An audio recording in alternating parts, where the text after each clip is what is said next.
दिल Nadan novel by Yaman Eva episode 9। असबाज फिर टेम्परेचर और फ्लू की वजह से कॉलेज नहीं गई थी। सर्दियां इसकी इसी हाल में गुजर जाती थीं। किंसा बेगम मॉर्निंग शो देख रही थी जब करीबी सोफे पर पड़े असबा के सेल पर कॉल आने लगी। उन्होंने एक तिरछी नज़र डाली इस पर और फिर सामने नज़र जमा दी। असबा का सेल तो हमेशा वहाँ पड़ा मिलता था, इसलिए इग्नोर कर दिया, मगर जब मुसलसल कॉल्स आने लगी तो उठा लिया। इस पर कोई नंबर शो हो रहा था। उन्होंने कॉल अटेंड करके कान से लगाया। असबा, मेरी बात सुन लो प्लीज़, कॉल बंद मत करना, मैं तुमसे मोहब्बत करता हूँ। तुम्हारी इज्जत मुझे भी अजीज़ है। कोई लड़का कॉल अटेंड होते ही बोलना शुरू हुआ तो इनके माथे पर बल नमूदार हुए। कौन हो तुम और कैसे जानते हो असबा को? इनके करख्त लहजे और जुमले पर दूसरी तरफ एकदम खामोशी छा गई और फिर कुछ सेकंड के बाद ही कॉल काट दी गई। किंजा बेगम गुस्से से उठी और असबा के कमरे की तरफ गई। वो बिस्तर में लेटी थी। उन्होंने एक झटके से रज़ाई खींची तो इस अचानक अफ्ताब पर वो डर कर झटके से उठी। तुम इतनी मोहब्बत और मान के काबिल नहीं थी जो तुम्हें इस घर में मिल रहा है। कौन है ये लड़का और कब से चल रहा है ये सब? इस घर ने तुम्हें पनाह दी और तुम इनकी इज्जत मिट्टी में मिला रही हो, बेशरम बेहया लड़की। उन्होंने मोबाइल इसकी तरफ फेंका जो असबा के मुंह पर लगते लगते बचा था। असबा का अचानक नींद से जागने की वजह से लरसता जिस्म सुन्न हो गया। लड़का कौन? मैं कुछ नहीं। इसका जुमला थप्पड़ की गूंज में दब कर रह गया था। एलिज़ाबेथ 2 दिन से बीमार थी। एडम सब मसरूफियात छोड़कर इसके पास बैठा था।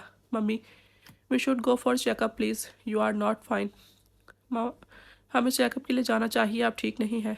एडम ने यह जुमला इन 2 दिनों में ना जाने कितनी मरतबा दोहराया था, मगर एलिज़ाबेथ नफ़ी में सर हिला देती।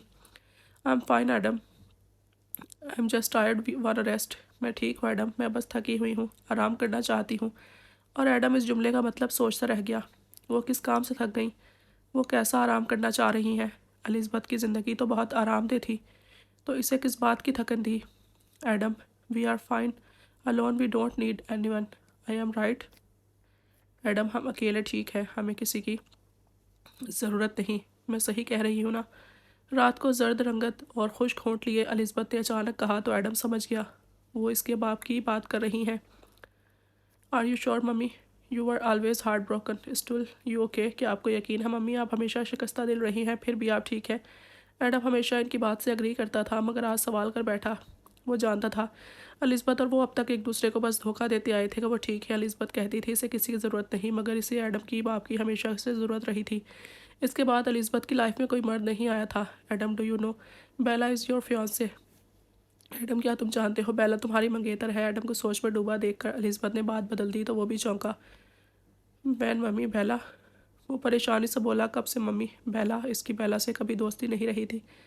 बेला का मिजाज हुक्मरानी जताता और इशारों पर चलाने वाला था और एडम मजीद किसी गुलाम नहीं बन सकता था। It's joint decision of our family, Bella is very mad for you, so naturally she can't bear other girls around you, she loves you allot.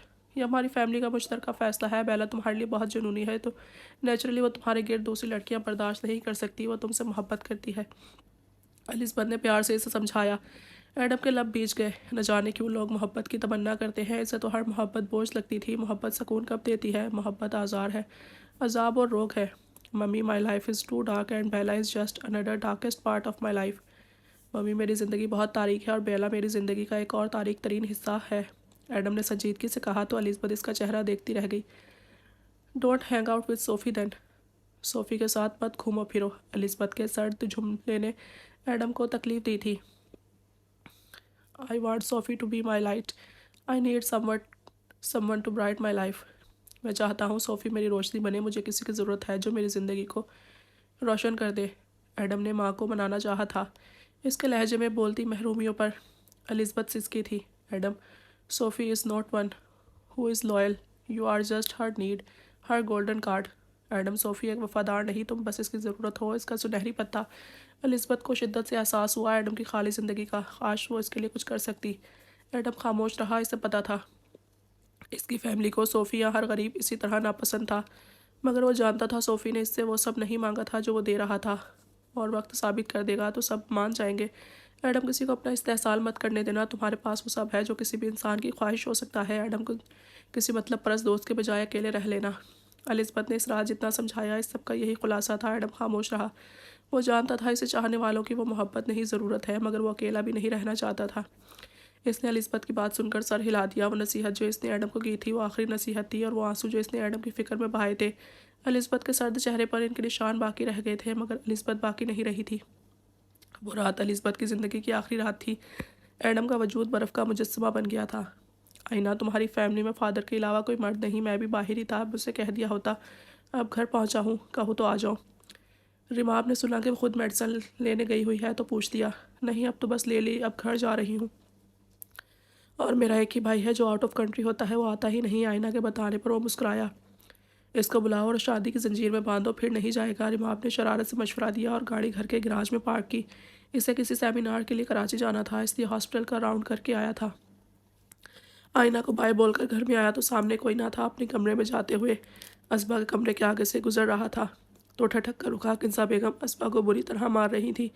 یہ ٹھیک ہے، وہ اسبا سے کوئی تعلق نہیں رکھتا تھا، پر اس سلوک پر جبڑے بچ گئے۔ یہ کیا کر رہی ہیں آپ؟ وہ سخت لہجے میں بولتا کمرے میں داخل ہوا تو ان کا رنگ بدلا۔ اسبا بیڈ کے کنارے بے حال پڑی رو رہی تھی۔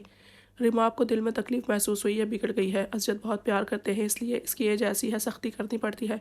کنزا بیگم نے لب کاٹتے وضاحت دی، مگر وجہ نہیں بتا سکی۔ میں نے بہت برداشت کر لیا آپ کا یہ سلوک۔ اگر آپ کو یہ بگڑی ہوئی لگ رہی ہے یا اتنی تنگ ہے تو آج کے بعد اس کے قریب مت آئیے گا، میں اسے سنبھال لوں گا۔ ریماب کی رگیں تن گئی تھیں۔ تنفر سے کہہ کر اسبا کی طرف بڑھا اور اسے کندھوں سے سنبھال کر بیڈ پر سیدھا لٹانا چاہا تو اسبا اس کی شرٹ مٹھیوں میں دبا کر رونے لگی۔ ریماب بھائی، ماما سے کہیں میں کسی لڑکے کو نہیں جانتی، میں قسم کھاتی ہوں میرے کسی بوائے سے فرینڈ شپ نہیں۔ اس کے سینے میں منہ چھپاتی رو کر بولی تو ریماب کی آنکھیں کھل گئی تھیں۔ آپ نے اس سے ایسی بات کی؟ آپ نے سوچ بھی کیسے لیا کہ اسبا ایسی حرکت کرے گی؟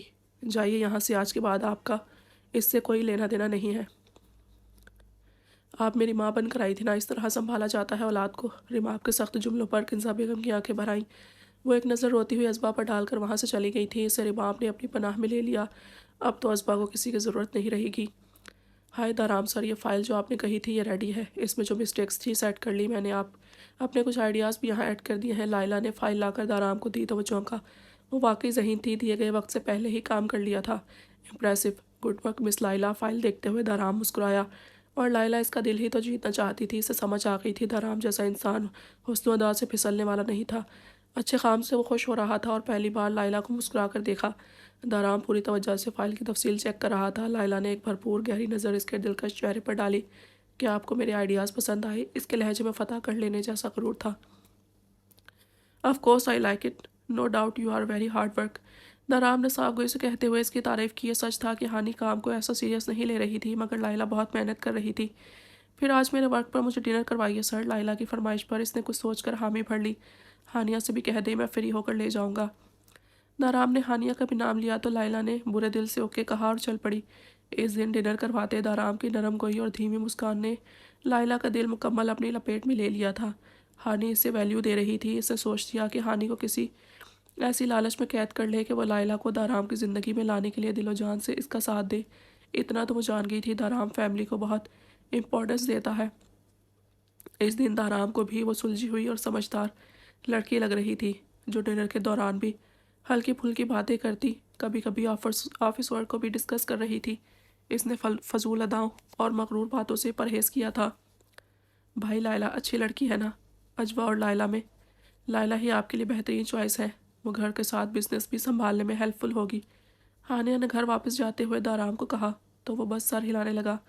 ہانی، تمہیں یہ صحیح لگ رہی ہے اور ماما کو اجوا؟